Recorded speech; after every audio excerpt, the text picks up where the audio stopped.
Cuba vive momentos de tensión. Tras la caída de Nicolás Maduro, el tablero geopolítico tuvo un giro significativo y cada decisión alimenta las tensiones. El petróleo subsidiado, que durante años sostuvo parte del funcionamiento energético de la isla, fue cancelado. Y ahora, el país enfrenta una nueva etapa marcada por apagones, incertidumbre económica y una pregunta que empieza a escucharse con más fuerza en las calles. ¿Qué viene después? Look, the revolution in Cuba ended a long time ago and in failure. Cuba's fundamental problem is that it has no economy and its economic model is one that has never been tried and has never worked anywhere else in the world. La cancelación del suministro preferencial de crudo dejó al descubierto una realidad estructural, la profunda dependencia energética de la isla. Sin ese respaldo, los cortes eléctricos se han intensificado y la producción industrial se ha visto afectada, como también la recolección de basuras. Las filas para conseguir combustible son más largas y la inflación golpea con mayor fuerza a las familias. Y es que la crisis por la falta de combustible en la isla llega a límites impensables. El régimen ha confirmado que no disponen del combustible Jet A1 en los principales aeropuertos del país. Y que pudiera impactar seriamente al turismo, una de las pocas actividades económicas que mantiene el gobierno. Estados Unidos advierte apagones masivos en Cuba en más de la mitad del país, mientras revelan que 496 millones de dólares en crudo fueron enviados a la isla desde México. Sheinbaum defiende ayuda humanitaria. Cuba podría enfrentarse a un fuerte racionamiento y gran parte del país ya sufre apagones prácticamente diarios. Si bien los inventarios han sido menores en ocasiones, en el pasado reciente el presidente Trump ha prometido cortar el suministro de petróleo a la isla. Dijo esta semana que el régimen estaba muy cerca de fracasar. La situación en Cuba atraviesa uno de sus momentos más delicados en los últimos años. La caída del principal aliado político y energético de La Habana ha reconfigurado el panorama regional.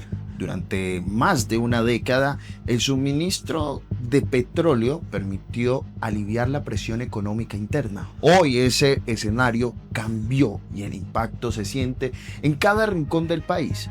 Expertos advierten que la crisis energética no es solo un problema técnico, es un síntoma de la estructura económica altamente centralizada que enfrenta enormes dificultades para adaptarse a un entorno internacional cambiante. Las imágenes de apagones prolongados recorren las redes sociales, hospitales funcionando con plantas eléctricas, pequeños negocios obligados a cerrar antes de anochecer y ciudadanos que, en medio del calor caribeño, enfrentan jornadas sin electricidad. Mientras tanto, el gobierno insiste en que se trata de una etapa coyuntural, pero dentro y fuera de la isla, analistas sostienen que el escenario podría ser más profundo, una transición forzada por la pérdida de su principal respaldo estratégico. El pasado viernes, agentes de la seguridad del Estado cubana detuvieron a dos jóvenes.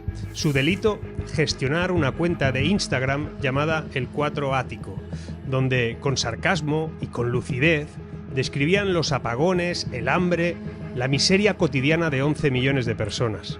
Los cargos que les imputan: propaganda contra el orden constitucional e instigación a delinquir. Cargos que les pueden costar incluso 8 años de cárcel. Y ahí está, en una sola imagen, la paradoja que define a la Cuba de hoy día, de ahora mismo. Un régimen que ya no puede ocultar su colapso, pero que sigue encarcelando a quienes lo señalan. La crisis no solo se siente en los apagones, también se acumula en las calles. En varios municipios, los carros recolectores de basura han dejado de circular por falta de combustible. Las bolsas se amontonan en esquinas, avenidas y zonas residenciales, mientras el olor y la proliferación de insectos se convierte en parte del paisaje cotidiano. Desde hace meses la basura viene siendo noticia en La Habana. Rebasa los tanques o se acumula en montañas de desechos que muchos prefieren ignorar. La recogen cada 5 o de una semana a 5 días, pero continúan porque no hay tanque, no hay nada. Autoridades locales reconocen retrasos en la recolección, pero vecinos advierten que el problema ya supera lo logístico. Médicos consultados alertan sobre el riesgo de enfermedades gastrointestinales y brotes infecciosos si la situación se prolonga. Lo que comenzó como una crisis energética empieza a transformarse en una crisis sanitaria. Y en medio del calor y la escasez, la preocupación crece. Cuba is right now a failed nation, and they don't even have jet fuel to get for airplanes to take off. They're clogging up their runway.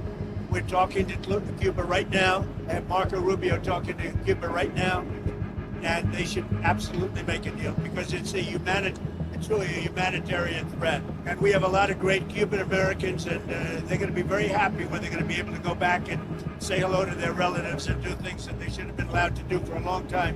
I'm very interested in the people that are here. En paralelo, crece un fenómeno silencioso pero constante, la migración. Miles de cubanos han abandonado la isla en los últimos años. Todo esto para buscar oportunidades en otros países del continente. La falta de perspectivas económicas y la incertidumbre política han acelerado esta salida. Sin embargo, también hay quienes permanecen y expresan con mayor o menor cautela su deseo de cambios estructurales. Cambios que van desde reformas económicas más amplias hasta transformaciones políticas profundas. Paralelamente, cientos de miles de cubanos han decidido emigrar. Se estima que un 10% de la población ha abandonado la isla desde 2020 y la mayoría son trabajadores jóvenes y cualificados. Según el Observatorio Cubano de Derechos Humanos, en 2024 el 89% de las familias vivía en la pobreza extrema. Las tensiones políticas se mueven en un delicado equilibrio. Cuba ha mantenido históricamente un discurso de soberanía frente a presiones externas, pero el contexto actual obliga a redefinir alianzas, buscar nuevos socios comerciales y replantear estrategias internas. China y Rusia aparecen como actores relevantes en esta ecuación. Sin embargo, ningún acuerdo compensa de inmediato la magnitud del vacío energético que dejó la cancelación del petróleo subsidiado. El debate no es solo económico, es geopolítico. La región observa con atención cada movimiento de La Habana. Un eventual cambio de rumbo podría modificar equilibrios políticos en América Latina. Al mismo tiempo, la población enfrenta el día a día. Escasez, inflación y cortes de servicios básicos. Esa realidad cotidiana en la que define el clima social actual. Y vamos a seguir enviando ayuda humanitaria, alimentación y algunas otras solicitudes que nos ha hecho el gobierno cubano que necesita su pueblo. ¿De petróleo se ha hablado? No, por lo pronto no vamos a enviar combustibles, aunque tiene que quedar muy claro que nosotros no estamos de acuerdo con esta imposición de aranceles a los países que venden petróleo a Cuba. Entonces nosotros, claro que protegemos al pueblo de México y a nuestro país, manifestamos que no estamos de acuerdo y seguimos ayudando de diferentes formas al pueblo cubano. Es una ayuda humanitaria. En barrios de La Habana y en provincias del interior la conversación es inevitable. Algunos piden reformas graduales, otros hablan abiertamente de transformación. Y hay quienes temen que cualquier movimiento abrupto pueda generar mayor inestabilidad. La historia reciente demuestra que los momentos de crisis suelen convertirse en puntos de inflexión. La pregunta es si Cuba está ante uno de ellos. Por ahora el gobierno insiste en la resistencia y en la capacidad de adaptación, pero el tablero cambió.